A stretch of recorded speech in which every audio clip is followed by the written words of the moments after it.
Hello and welcome to Teenagers Untangled, the audio hug for parents going through the tween and teen years. I'm Rachel Richards, journalist, parenting coach, mother of 2 teenagers and 2 bonus daughters. Hi there, I'm Susie Asley, mindfulness coach, therapist and musician, and mother of 2 teenagers and a 20-year-old. Woo-hoo. Got it right this time. You got it right.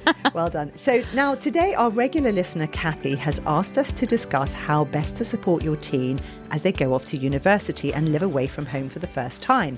How about if they don't like their roommate, or they have difficulty sharing a room, or they have problems adjusting academically and or socially to university and they want to come home? Any tips for success? Yeah, that's a big, very important topic, because we think, once they've gone, that's it. But it is not.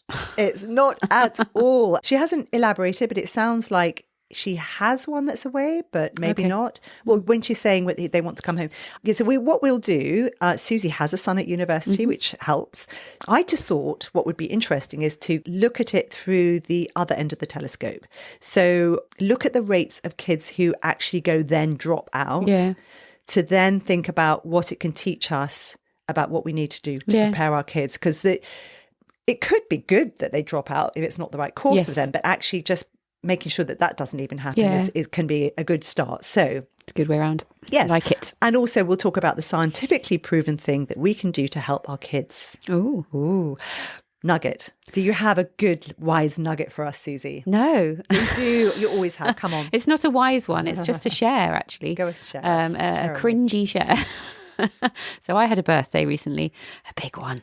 And were you really? Yeah. Oh, I didn't know. Sorry. Big 50. No. Wow. I didn't really tell anyone.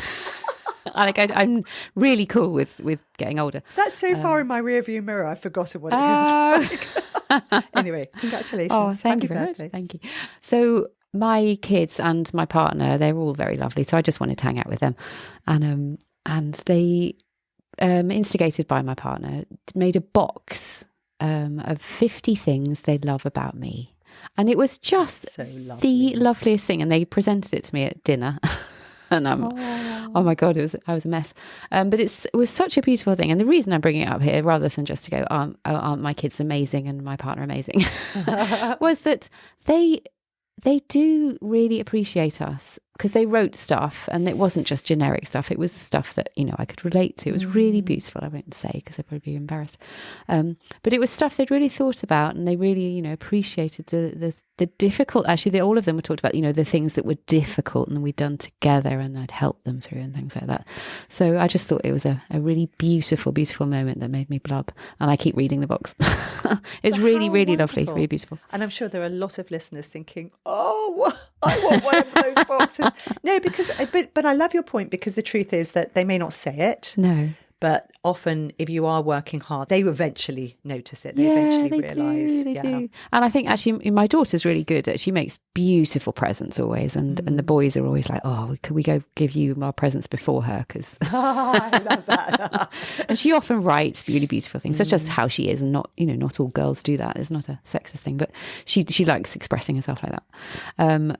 Whereas for the boys' messages, they would not have normally written stuff like that. And so they were really poignant, really beautiful. Yeah. Wow. I love that. Wow. Thanks for sharing that.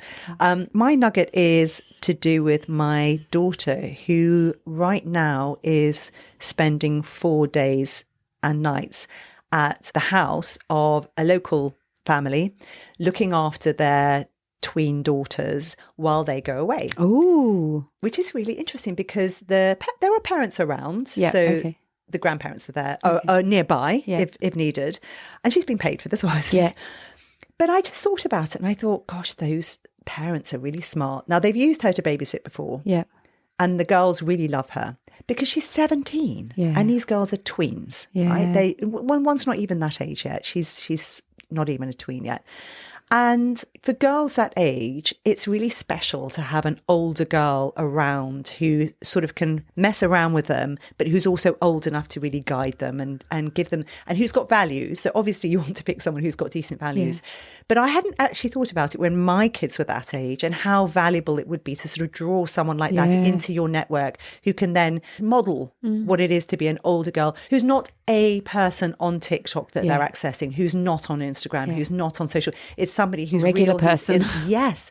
And for her, it's incredibly powerful because she feels highly valued and it gives her a sense of her own ability to give back to the community. And it just is such an interesting thing that I hadn't thought about before and that I think is incredibly powerful. And perhaps if you're in that position where you've got really younger kids or tweens, it's worth looking around to see if there are people who can come and babysit or who are sort of, you can draw into the fold, who can then provide something for them. Yeah, I love that. Guidance. I love that. It's a win-win. Absolutely, 100%. Absolutely. They're so smart. Yeah. I'm so impressed. Yeah, I used to use younger babysitters, but not if I went away, and the kids loved them. Like you pick them, obviously, like you say, you don't just pick anyone, and some of them didn't work out, so we didn't ask them again. Yeah. But it's brilliant, and they still remember them. Exactly. My kids still remember them. Yeah. Exactly. And I think we tend to have babysitters when they're really young. And actually this age is the one where you think, but they still need someone around. They do, yeah. And actually that's a really smart thing because she's old enough where she can look after them. Yeah. And they're in school most of the time and then they're going to be there at the weekend. But it's different. Yeah, what a great job as well. Great job. Good girl. Well done her. Yeah, I know. Do you have a review? I do. I've got one here. Fresh perspective. Dear Rachel and Susie, I rarely, possibly never, send an email like this as I'm fairly new to podcasts. But I've been listening for the past 4 or 5 months, including older episodes, and it's been so helpful and insightful. Thank you so much for that. That's a doctor and she's very, very busy. And I'm just incredibly impressed that she's even taken the time. Yeah. So grateful. Yeah. This one is, Dear Rachel, I've just listened to your episode of Teenagers Untangled, number 139 on starting secondary school, featuring your 2 daughters. I had to stop unpacking my shopping when the episode finished to email you to tell you how wonderful it was. Oh, amazing. The work you do is so valuable and I love it. It is exactly as you describe it, an audio hug, like listening to a wonderful and informed friend whose opinion is backed by research and thoughtful dissection of the evidence. Thank you for all the wonderful work you do, and your daughters are amazing people. I will tell them. What a lovely review. I will tell them. I have told them, actually. And this is from Juliet. So, Juliet, thank you. That was incredibly moving. Yeah. Right. So now, let's talk about education. Going on to university is quite a big thing. You've got a son who's gone on. Yes. And I thought what would be really interesting is to look at the perspective of the world, to try and get some sense of if kids are going to university, how many kids are actually staying there and enjoying their studies. And it's hard to get exact data, but I think dropouts give us some information, don't they? Yes. So, and all the data sources are in the link in the podcast notes. In Australia, nearly 25% of domestic students who began their degrees in 2017 had dropped out by 2022. So that's a quarter. 25%, wow. 23.3% of full-time undergraduates in the US leave without a degree. Gosh. For part-time students, the retention rate is 44.5%. Wow. So only that many people. So it's nearly 60, just under 60% who leave. That one actually doesn't surprise me. Yeah. I know lots of people who start and don't finish. Yeah. And I think it's much harder for part-time students. You have so many other things to juggle and there'll be a reason they're part-time, right? And this is around the world, there are issues with this. But here's a fascinating thing. The UK non-continuation rates are really good. 6%. Wow. Only 6% tend to drop out. That's so low. It's so low in comparison. I'm gobsmacked, actually. Gobsmacked, yeah. And it's very interesting because I have looked at a number of studies looking at this particular figure here, and they're trying to work out why we have such a good situation here. Better resourced and more selective UK universities such as Oxford and Cambridge, Imperial College, specialist colleges, tiny dropout rates. Right. And there are ones that are trying to get a widening participation of students, have higher rates. Okay. And the ones that have more online provision. So there are, it is patchy. It's not, but on average, we're doing pretty well. Yeah. And how are we defining dropout? Do they do that? Is it people who choose to leave or people who have been asked to leave because they haven't passed? All of that. It's all of it. People. So what they don't tend to put into these figures are the ones who turn up a week later, they're gone. They don't really count them. No. But they tend to count the ones. And it's a very good question because always with data, it's never perfect, is it? So it's not perfect data. No. But these figures are confirmed as being so it's interesting. So that can give us some information too. Yeah. So what's going on? It tends to be things like the age when joining makes a big difference. So the younger students who enter, so the ones who come straight in before 20, they tend to stay in for longer. Mm-hmm. The students who are 21 through to 24 and 25 and older, about 50% drop out. So the people who actually spend their time looking at these figures say that they think that there are a few factors that are leading into this. One is the level of selectivity. So entry to UK universities has generally been more academically selective than in a lot of other countries. Right. And for example, I read this bit which said in France, under half the students have historically finished their qualification. And a past French minister for education compared undergraduate life to organising a shipwreck to see who can swim. Okay. Which is just awful. Wow. So what? Because it's not academically So they're allowing more or... people to go in and then just letting them fail, which doesn't sound like a very good policy. No. I'm not trying to dig at these countries. I'm just saying, actually, that doesn't sound like a very good way of actually dealing with this, because it can't be very nice to actually start, go up to university and then find that it's not for you for whatever reason. No. Again, in England, we have shorter lengths of degree courses compared to quite a few other countries. So ours are 3 years. My daughter's is going to be 4 years. Yeah. A lot of other countries, they're that long, and 5, and some. Yeah. Yes. So that means that there's less room for other aspects of life to intervene while you're studying. Yeah, right? Lots of countries, they do a master's as a norm. Yeah. Yeah. Entry to higher education has a bigger transition point here. So we tend to have kids leaving home and going to somewhere else to go to university. In a lot of other places, they may well stay at home, or they'll stay in their own state or county. Here, it's a much bigger thing. So there's more invested in going. So there's more, it feels more uncomfortable packing it in and going home again. That's what they think. I mean, these are all just, we're just throwing ideas out there. None of these people say, this is exactly it. In terms of sex, so boys versus girls, the OECD's Education at a Glance showed that in every country, women in bachelor's programs have higher completion rates than men. Mm-hmm. And the difference is smaller in the UK than in most countries. Okay. Gosh, again, interesting. So interesting. Isn't it interesting? Would not have expected that. No. Non-traditional routes to higher education, only around half of those who enrol on a foundation year, which is something where you can start if you haven't got A-levels, which is the thing that people normally do to get into universities. Half, that is big, isn't it? It's only half. So that's compared to the 6%. Yeah. Wow. Only half those people complete. Yeah. There's a much lower bar to get in, but it's much bigger. Yeah, and for some people that my son went in that route. For some kids, that's because A-levels didn't work out for whatever reason, but really they're able to do the course. Yeah. So they fly, they get in through the back door. And for some, maybe they didn't do great in their A-levels because they're really difficult, and maybe uni is too hard for them.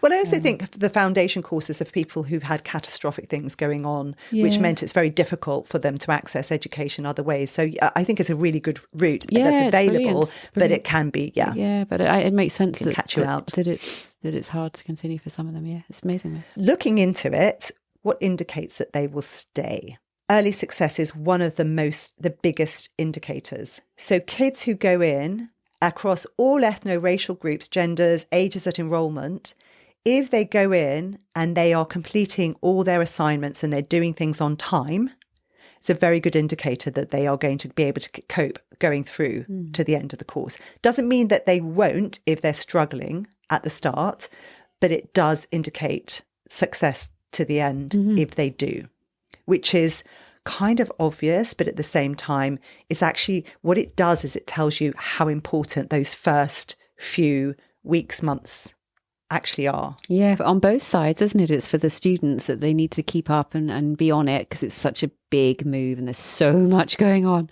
Yeah. But to keep up with the assignments, and also from the perspective of the institutions, that they make it, doable. Yes, absolutely. Because if it's too crazy, then that's too much. Before that is the research and preparation for university. And one of the things that has really been flagged up is the extent to which we need to research and prepare. And I had a wonderful voicemail from my bonus daughter, Lottie, who just gave me so much feedback on her friends and all the different things that happened when she was at university and what the things were to know about. And one of the key ones was research beforehand. So she spent a lot of time looking into the difference between different halls. So she already had chosen the university, but then above and beyond that, she did a lot of research, calling people and finding out what the different places were going to be like. Wow, good for her. And she said it really paid off because superficially it looked like being right in the centre of the city would be really beneficial because you were right near all the lectures.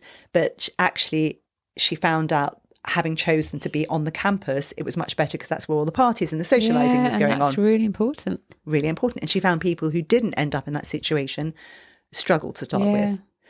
And then the social bit. It's the social. Like school, isn't it? It's like school, yes. So coming up to you're that. Good. If you haven't got friends, then it's all a bit miserable. Yes, you've hit the nail on the head. The social side is actually really, really important. An annual survey of applicants conducted by Unite students showed there are notable gaps in applicants' knowledge in areas like the level of contact time they can expect from tutors, a breakdown of living costs, the amount of independent learning they will have to have, where they can gain support.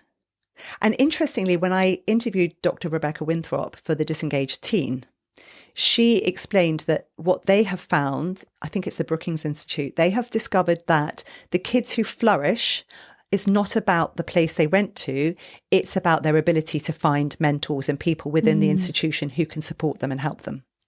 So one of the key things is finding those people who can show you the ropes, who can say, oh, this is how you do that, or doing all that research beforehand. It's navigating all of that becomes quite hard work. Yeah, that sounds like your bonus daughter was amazing at it. But my experiences with my own kids, but also with friends' kids, is that they hate asking, they hate doing that. Like I should just be able to do this, and let's see what happens.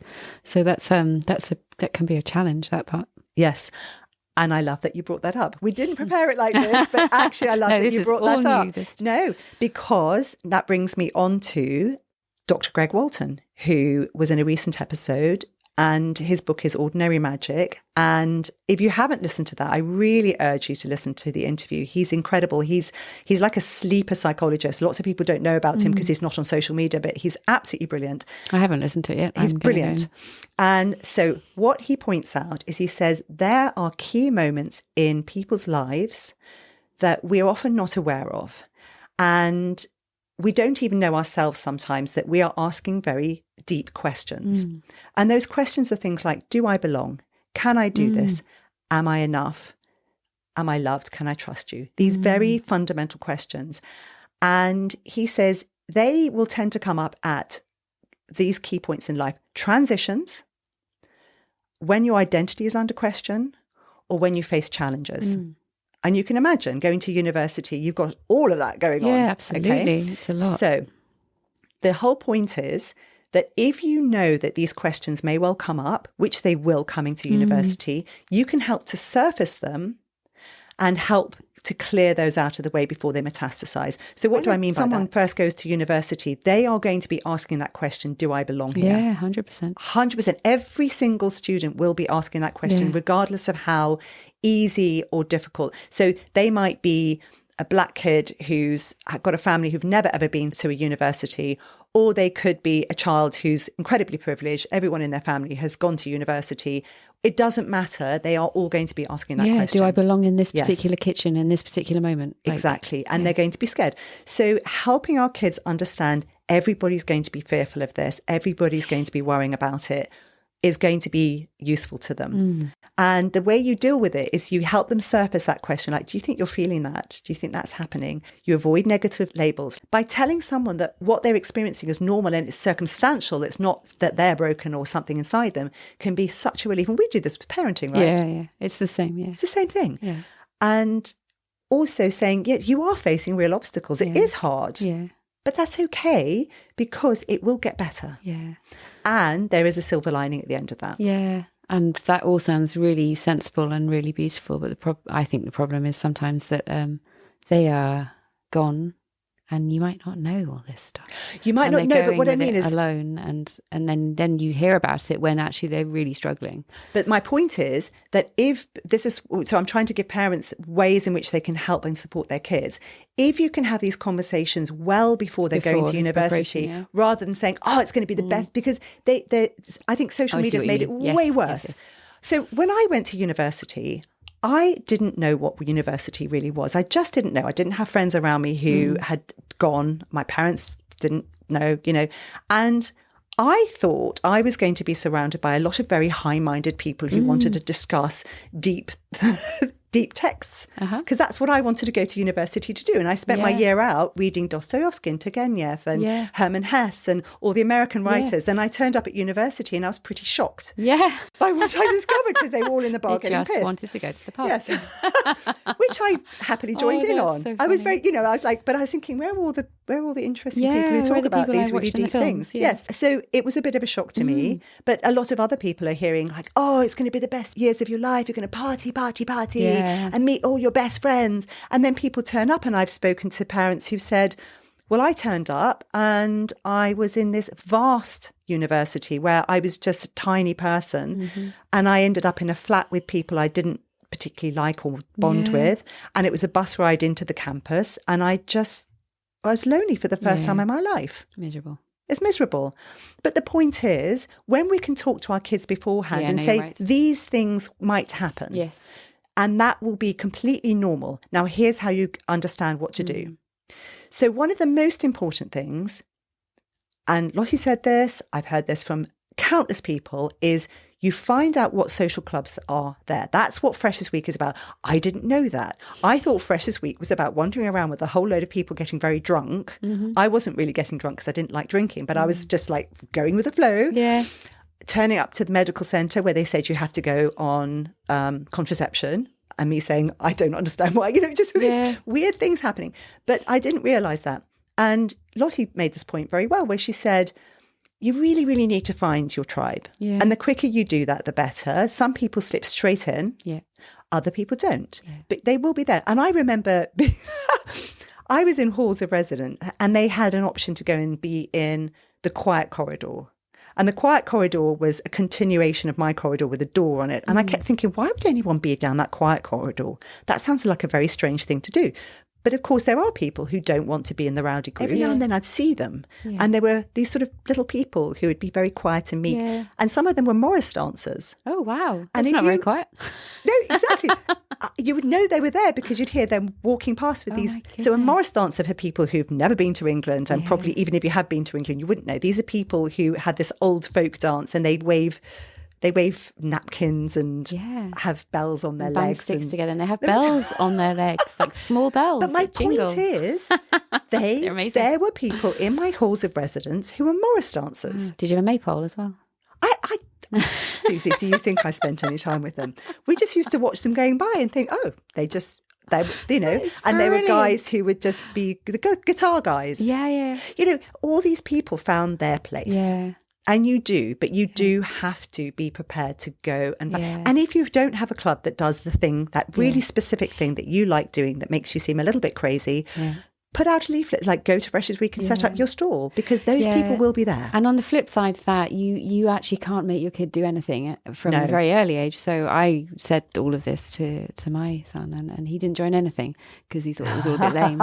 So, you can offer it and nudge it, and then it's obviously up to them. Yes. No, but I do mean, like, I wish I'd known that, because I would have joined some of the clubs. I didn't know. So I slowly started joining clubs later. Yeah.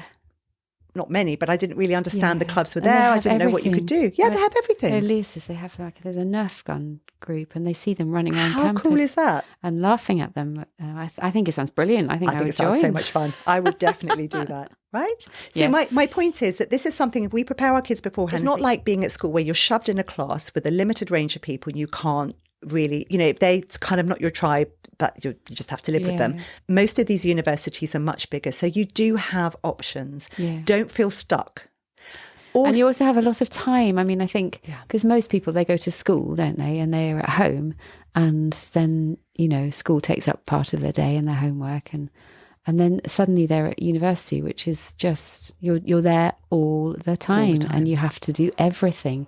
And I think for kids who've maybe lived away from home, that's a slightly different transition, but it can be a massive shock. So how are you going to fill your time, and what are you going to do? And you've suddenly got all this practical stuff that needs doing, that even if you're good at, it's still you still have to do it every day. It's not you've got to do all your washing. You've got to, where's the washing machine? Where's Where's the cooker? How does it work? Where's the fridge? Who's nicked my butter?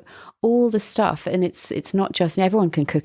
All kids can cook occasionally at home or do their washing occasionally, but it's every day. And I think for some kids, mine included, that came as a bit of a wow.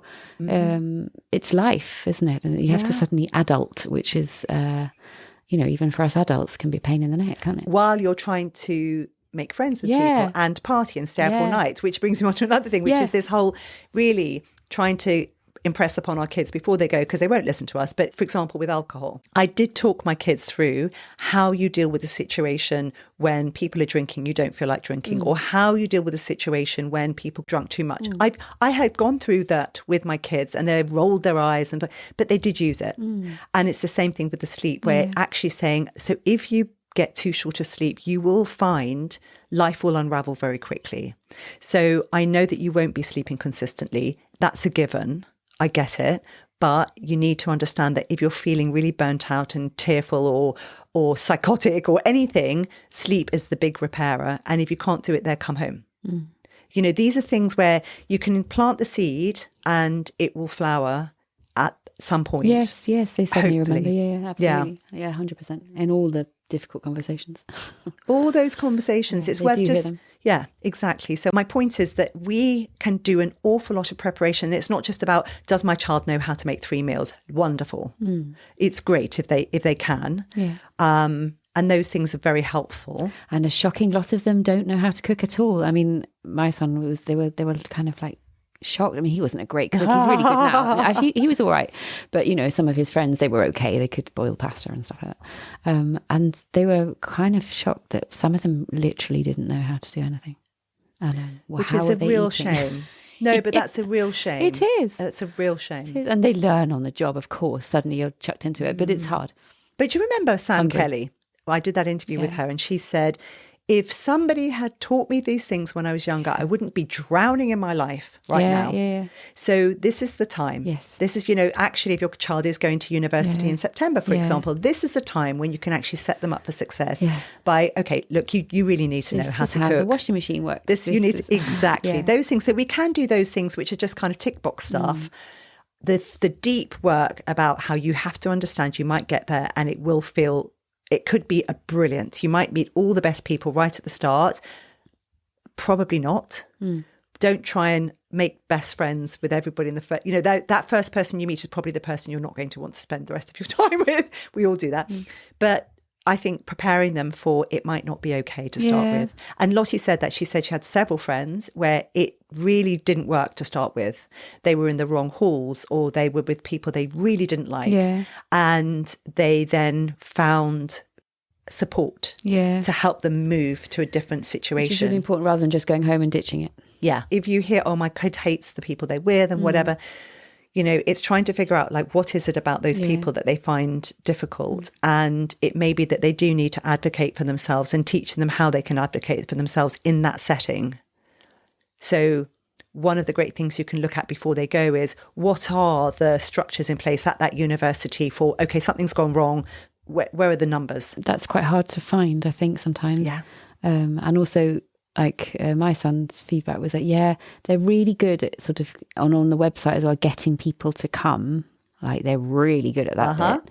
But once you're there, it's a bit harder to find. Yeah, it just and universities are much better than they used to be because there was those, there are some not great statistics out there for mental health for students, and I think they've really had to improve a lot. So there's a lot of support out there, but you do have to find it, which when you're struggling is hard. So yes, finding it in advance is a really good tip. I think one of the big problems we've got now is the number of universities have continued with online stuff. And they found with MOOCs, so the massive online open courses, which became really popular, where everyone was like, oh my goodness, you can get a Harvard degree. Yeah. Drop out of those, 90%. Yeah. Online learning doesn't work. It can be helpful. It can work for a very small minority of people. That connection with somebody, that being part of a group, that being part of a cohort is so important. Yes. And you've witnessed that, haven't you? Where your son's girlfriend, I think they literally the summer term they didn't have any. Yeah. I think universities are sneaky. I mean, I'm not affiliated to a university, so apologies if you're a teacher and you totally disagree with this. But they, the summer term for some students is unbelievably short. And, you know, there's maybe a bit of coursework and then they're gone, like beginning of May or middle of May. And A, they're paying a lot of money for that. It's a lot of money. And B, there's like this sense of, well, what am I doing now? There's a kind of, it feels a little bit sort of meaningless. Just peters out. Yeah, and they feel a little bit scammed. Yeah. And, you know, they're not there just to hang out. They're there to get a degree. Yeah, that is a bit strange. And if it's all online, my son doesn't have online stuff, but there's still a little bit of online, and they're left going, why? Yeah. Why? No one has COVID anymore. Like, I don't know much of many people who have a lot of that, to be honest, but I know that it still does exist for some people. I've spoken to a girl very recently at a very prestigious university who said, yep, we've been having to do some stuff online. And she said, I just feel scammed. Yeah. I don't know what's going on behind the scenes, but it's a problem. Yeah, because we know the quality of your attention and all of that. It's just not the same. No, it's not the same. And it's a little bit of supplement is fine, of course. Yes. But it's only that's not great. Yes.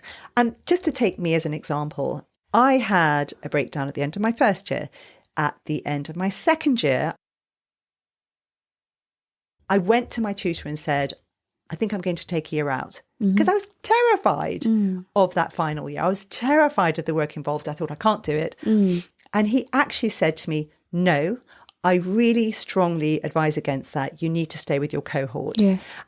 I look back and that was incredible advice. Yeah. And he's probably had to tell so many students that. Yeah. But I think one of the problems is once we step away, if you don't have that same cohort, it can be very hard to go back. Yeah. But I'm not saying you can't. And it's very interesting because the government in the UK now is looking at a sort of lifelong learning entitlement flexi travel card of learning. So you can sort of take modular courses and then step away and then come back in again, because they want people to understand that learning is about a lifetime. Yes. And I think that's a very good message. But what I'm concerned about is this particular thing. Yeah, I know. It's really valid. And I was in my final year, I lived in a house with a whole load of politics students. So it saved me. I would not have got through it if I hadn't been with them, because first of all, I was nicking their notes. So that was helpful.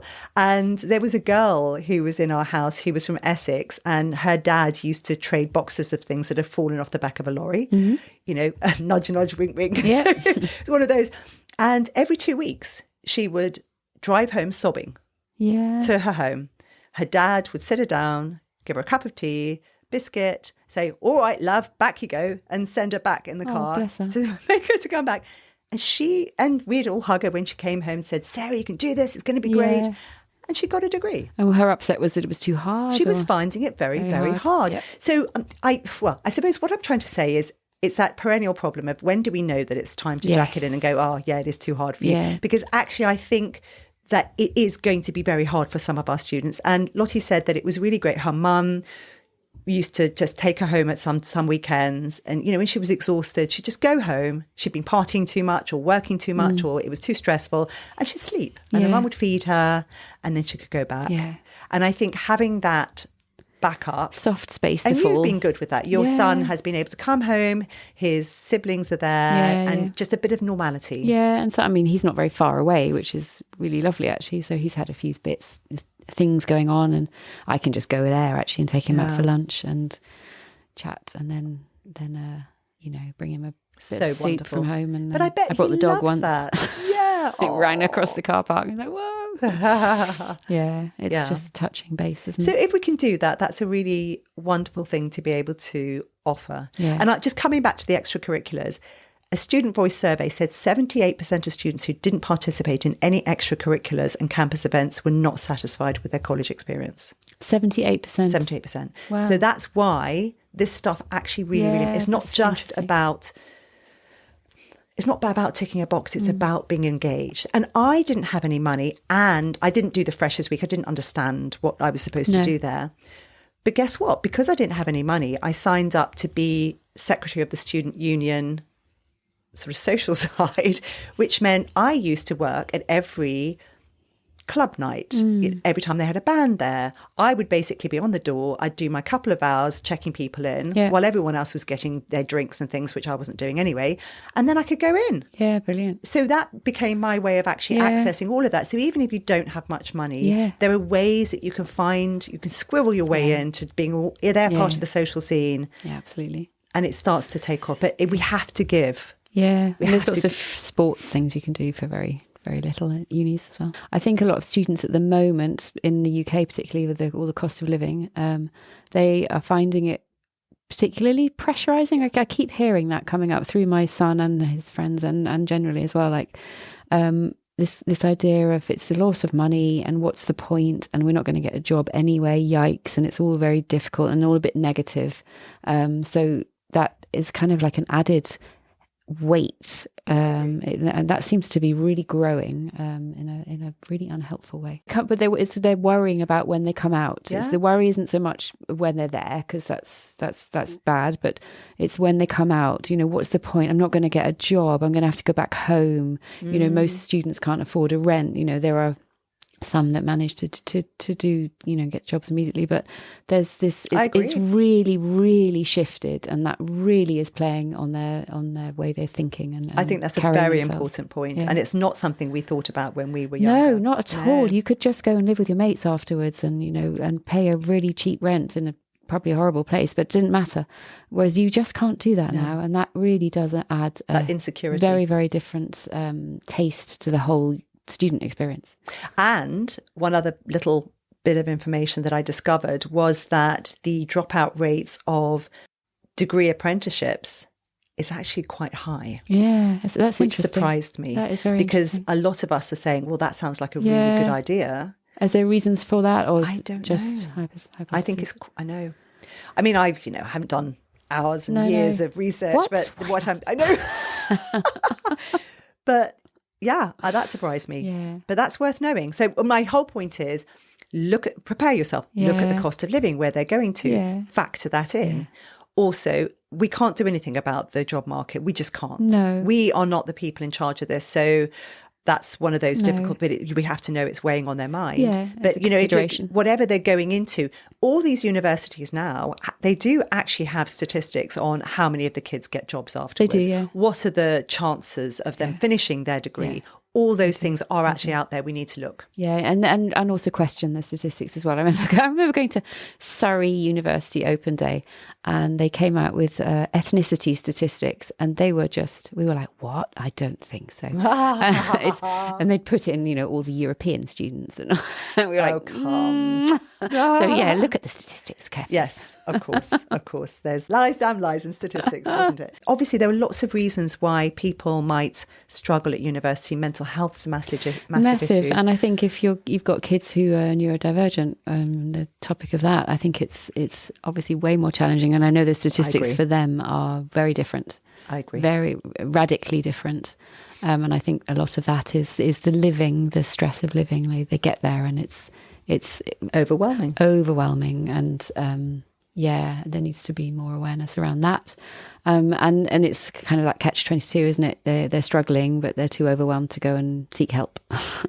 Yes. So that can be challenging, and then it's found when it's maybe quite far down the line. Yeah. So awareness of that is really important. And do you know what that's made me suddenly think of? So when Greg Walton was talking, the other thing he said, we were talking about vapes here actually, and he said students and young people are very pro-social and they're very anti-establishment. Yeah. And you can use that. Yeah.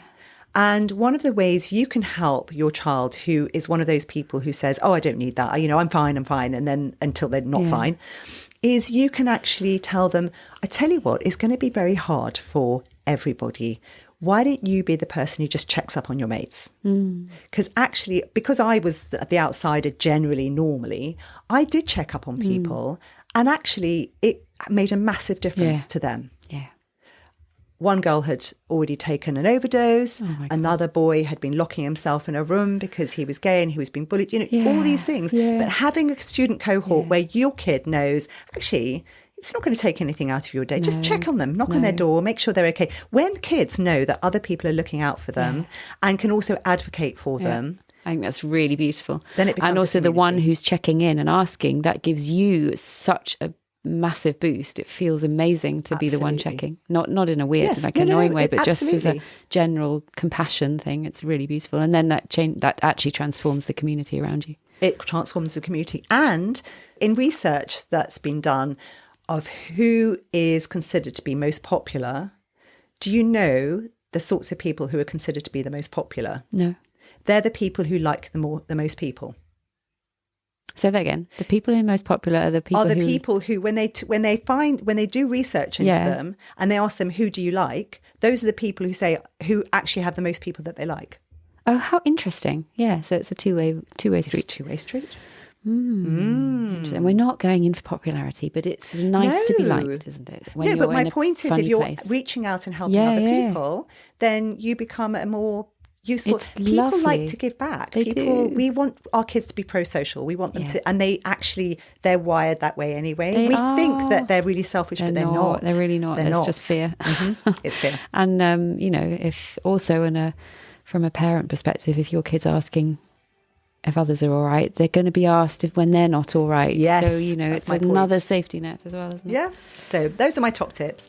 If you found this useful, or you have a kid going to university at the moment and you've got some tips for us, or you've got a kid who's dropped out or anything, just let us know. We'd love to hear your feedback. It's www.teenagersuntangled.com for the website and teenagersuntangled@gmail.com for the email. Susie has... So I am www.amindful-life.co.uk. That's brilliant. Thank you, Susie. Thank you. Have a great week. Thank you too. And bye for now. Big hug from me. Bye-bye.